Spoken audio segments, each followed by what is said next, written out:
Hello दोस्तों, आपका स्वागत है आपके अपने चैनल अनलिमिटेड स्टडी एकेडमी में। और आज हम देखेंगे आइडेंटिटी के बारे में। और आज हम बात करेंगे छठी क्लास और 7वीं क्लास में आने वाले आइडेंटिटी के टॉपिक से रिलेटेड क्वेश्चन की। तो चलिए शुरू करते हैं।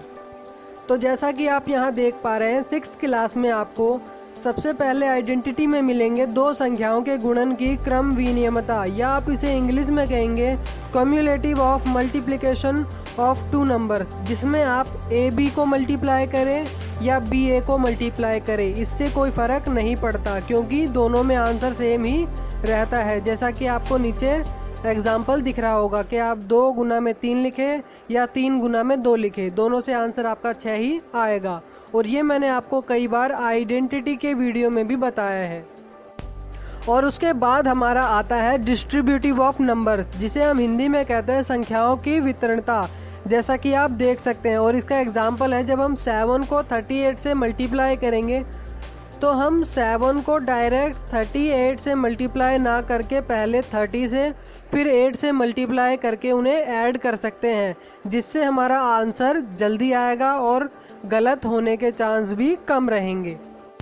और उसके बाद है दो संख्याओं के योग की क्रम विनियमता, या इसे हम इंग्लिश में कहेंगे cumulative of addition of two number, जिसमें हम ए को बी से प्लस करें या बी को ए से प्लस करें, दोनों से हमारा आंसर सेम ही आएगा। जैसा कि आपको एग्जांपल दिख रहा होगा कि भले ही आप 12 को 21 में प्लस करें या 21 को 12 में प्लस करें, आपका आंसर 33 ही आएगा।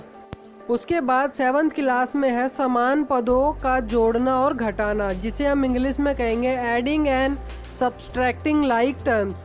जैसा कि आपको एग्जांपल दिख रहा है, जिसमें हम 3x + 4x को जमा करेंगे तो कईयों से ये जमा नहीं हो पाते, तो इनको जमा करने का सबसे बढ़िया तरीका है, आप इन्हें खोल के लिख दे, जैसा कि 3 गुना में x + 4 गुना में x। अब आपको पता है x इसमें कॉमन है तो मैं उसे बाहर निकाल लूँगा। उसके बाद मेरा बचेगा 3 + 4 गुना में x, तो 3 + 4 मेरा हो जाएगा 7, और जब मैं उसे x से गुना करूँगा तो ये मेरा बन जाएगा 7x।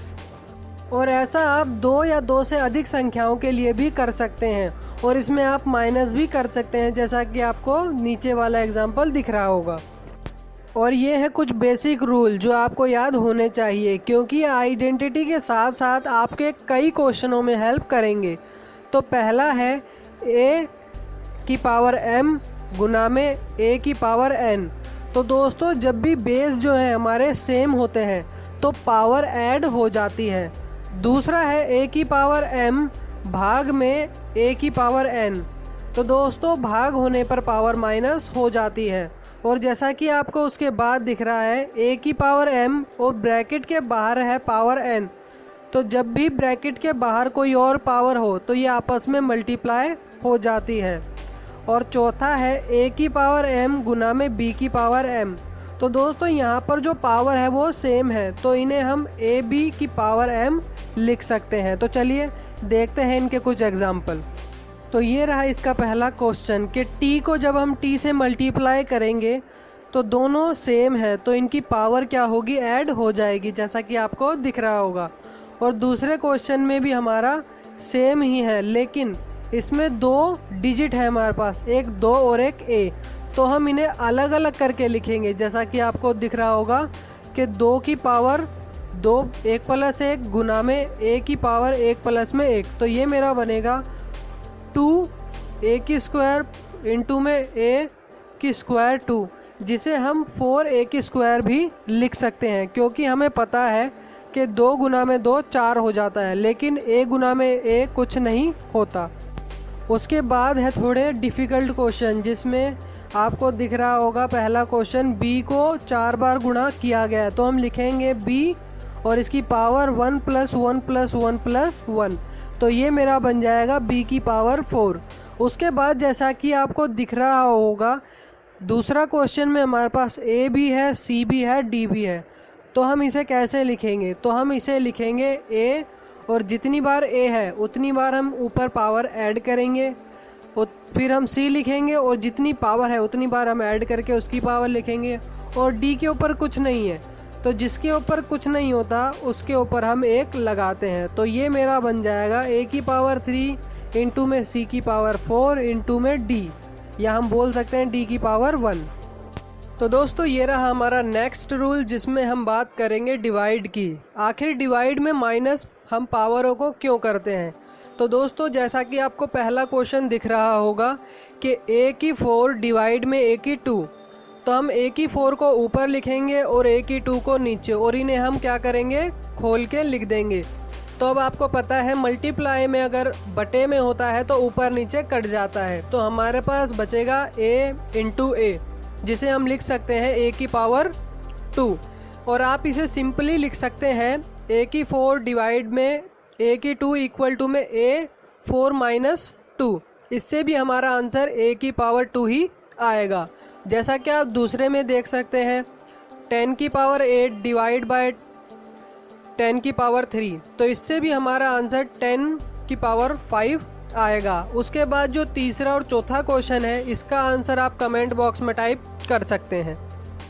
उसके बाद हमारा नेक्स्ट है जिसमें हम पावर को मल्टीप्लाई करते हैं। तो दोस्तों जैसा कि आपको पहला क्वेश्चन दिख रहा होगा 2 की पावर 3 है और फिर ब्रैकेट के बाहर 2 है, तो इसे हम क्या करेंगे, मल्टीप्लाई कर देंगे, जिससे जो हमारा आंसर है वो क्या बन जाएगा, 2 की पावर 6। सेकेंड क्वेश्चन है उसमें भी ऐसा ही है, तो आप देख सकते हैं 3 लिखा और पावर 2 इंटू 4 लिख दिया, जो आ गया 3 की पावर 8। अब दोस्तों ये 3, 4, 5, 6 आपके होमवर्क के क्वेश्चन है, या आप इन्हें कमेंट बॉक्स में भी टाइप कर सकते हैं। और हमारा लास्ट है इस वीडियो का 2 की पावर 3 इंटू में 3 की पावर 3। तो इसमें आप देख सकते हैं जो बेस है वो सेम नहीं है, पर जो पावर है वो सेम है। तो हम इसमें करते क्या है, हम इसमें दोनों बेस को मल्टीप्लाई कर देते हैं और पावर सेम रहती है। जैसा कि आप देख सकते हैं कि यहाँ पे 2 को भी 3 बार लिख दिया है और 3 को भी 3 बार लिख दिया है, और फिर इनके जोड़े बनाए और 2 तिया 6, तो हमने 6 की पावर 3 लिख दिया। अब ये आपके कुछ क्वेश्चन हैं जिसे आप कर सकते हैं। और अगर आपको वीडियो अच्छा लगा हो तो इसे लाइक कीजिए, और अगर नहीं लगा तो डिसलाइक कीजिए। और अगर आप हमारे चैनल पर नए हैं तो इसे सब्सक्राइब कीजिए। और अभी भी आपका कोई डाउट है इस वीडियो को लेकर तो कमेंट बॉक्स में कमेंट कीजिए, मैं आपके कमेंट का आंसर ज़रूर दूंगा। And thank you for watching the video.